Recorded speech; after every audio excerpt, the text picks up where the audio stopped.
Welcome to the deep dive. Today, we're going to be looking into the Busy Beaver problem. Oh yeah, the Busy Beaver problem. It's a fascinating concept. It really is, and it's a problem in theoretical computer science. Right. Have you ever heard of a Turing machine that's been designed to run for as long as it possibly can, or to produce as much output as possible? Yeah. Yeah, I'm familiar with that concept. That's essentially the Busy Beaver problem. It sounds simple. It does sound simple, but It's really not. yeah, it dives into some pretty fundamental questions about computability, Yeah, the limits of what we can know mathematically. exactly. It really gets into the heart of like what computation is. So, okay, let's back up for a second, just kind of like unpack this a bit. Sure. So the Busy Beaver game, as it's often called, Right. is all about finding a Turing machine with a certain number of states Right. that does the most work before halting. Right. And we measure this work in two ways, either by the number of ones it writes on its tape or by the number of steps it takes before halting. You got it. And you know what makes it so intriguing What's that? is that even with a small number of states, these machines, they can have really complex and unpredictable behavior. Yeah, I can imagine. It really Yeah. challenges our intuition about, simplicity versus complexity in terms of computation.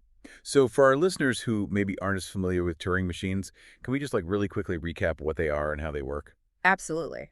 So imagine you have like an infinitely long tape Okay. and it's divided into cells, and each cell can hold a symbol like a 0 or a 1. Hmm. And the machine has a head that can read and write these symbols on the tape, Okay. and it can move left or right. Gotcha. And it also has a set of internal states and a set of rules that govern its actions. So it's kind of like a very, very simple model of a computer program. Yeah, exactly. And the amazing thing is that Turing machines are theoretically capable of performing any computation that any other computer can do. Given enough time and memory, Right. that's the key. So how do we actually find these busy beavers? Like, is there a formula or an algorithm that can tell us which machine will win for a certain number of states? That's where things get really, really interesting. Yeah. Because to figure out the ultimate Busy Beaver, you'd basically have to simulate every possible Turing machine with that number of states. Right.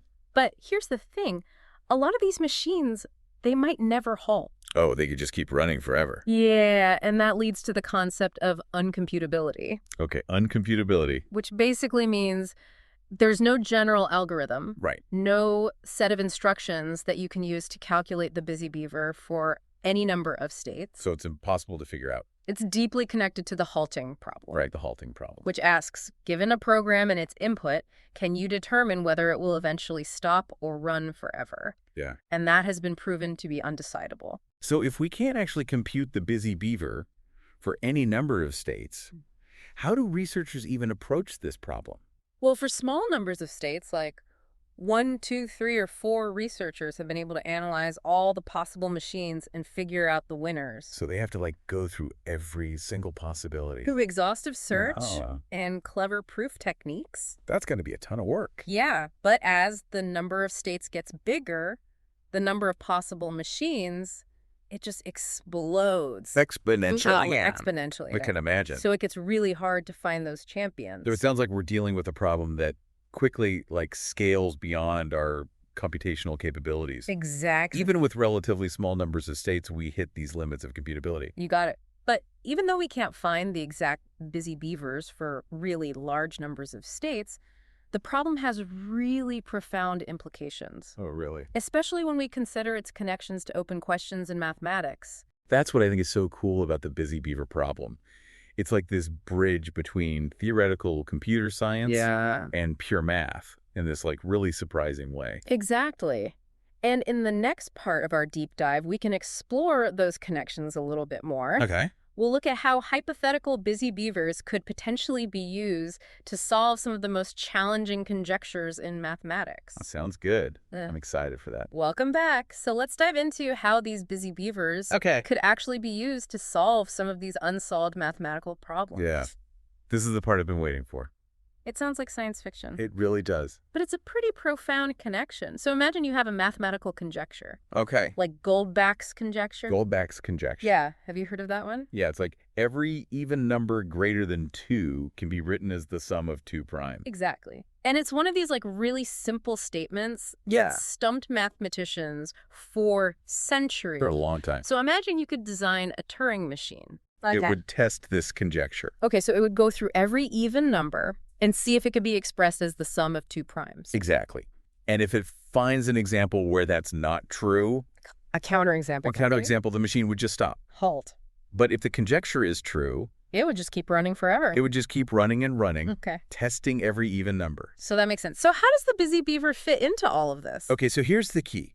If we knew the maximum number of steps that any Turing machine with a given number of states could take before halting. So like if we knew that Busy Beaver function. Exactly. If we knew that function for that number of states, we could run our Goldbach testing machine for that many steps. Okay, and if it hasn't halted by then? It hasn't halted. We could be like, okay, Goldbach's conjecture must be true. Wow. Because if it was false, our machine would have found that counterexample. That's a really interesting thought. So theoretically, if you know the Busy Beaver for a large enough number of states, you could solve all these crazy conjectures in mathematics. That's right.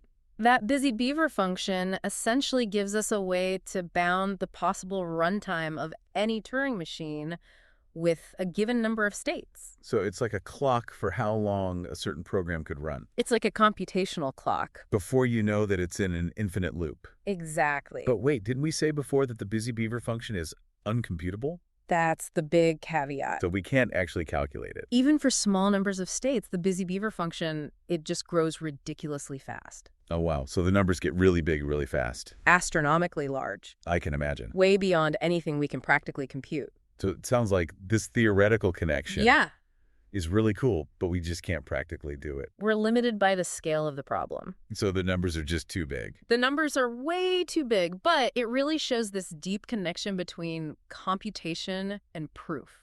And the limits of mathematical knowledge. It motivates people to find other ways to maybe approximate the Busy Beaver function. To get around that uncomputability problem. Exactly. So the Busy Beaver problem is kind of like this unattainable thing. Yeah. It's this idea that you can't quite reach. Right.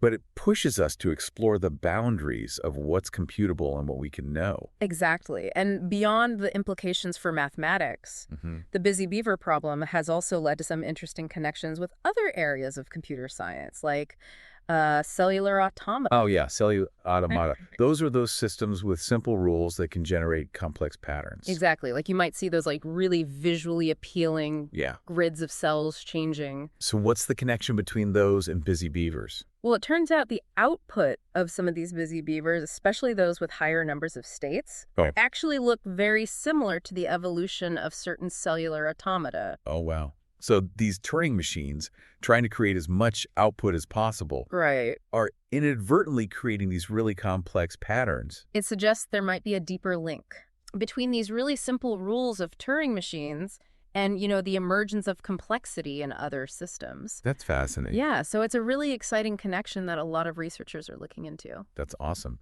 So we've covered a lot of ground so far about how this Busy Beaver problem is related to other areas of computer science and mathematics.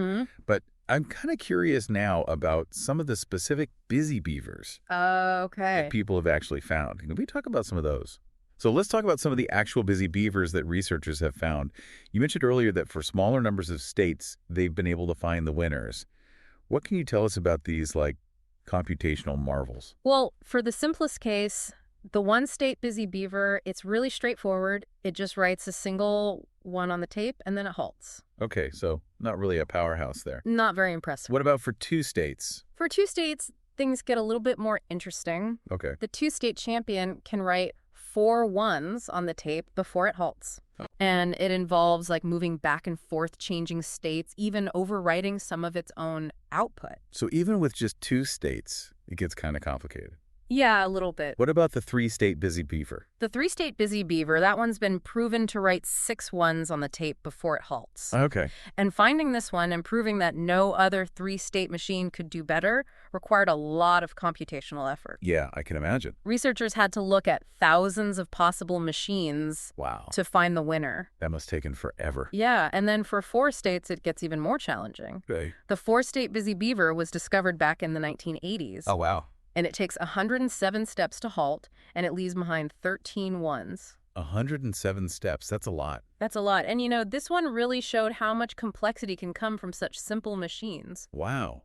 That's a lot of steps for only 4 states. It is. What about the current record holder, the five-state Busy Beaver. The five-state Busy Beaver is really in a league of its own. It was discovered in 1989, but it took decades to formally prove it was the champion. Oh, wow. It runs for an amazing 47,170,870 steps before halting. Oh, my goodness. And it leaves 4098 ones on the tape. Almost 47 million steps. Yeah. That's incredible. It really shows you how quickly these things can get out of hand. Even with just 5 states. Even with just 5 states. And what's even more interesting is the output from this 5-state Busy Beaver. Yeah. It's not just random. It actually has patterns that look like those from certain cellular automata. Oh, wow. So it connects back to that? Yeah. Like it hints at a deeper connection between these simple Turing machines and a more complex systems. That's really cool. It's amazing how much depth there is to this problem. There really is. It's like the Busy Beaver problem is this bridge between theoretical computer science and these other areas of science and math. Right, and all these questions about computation and complexity. And what we can know. And it all comes from trying to find the busiest Turing machine. It really does. Well, thanks for joining me on this deep dive into the Busy Beaver problem.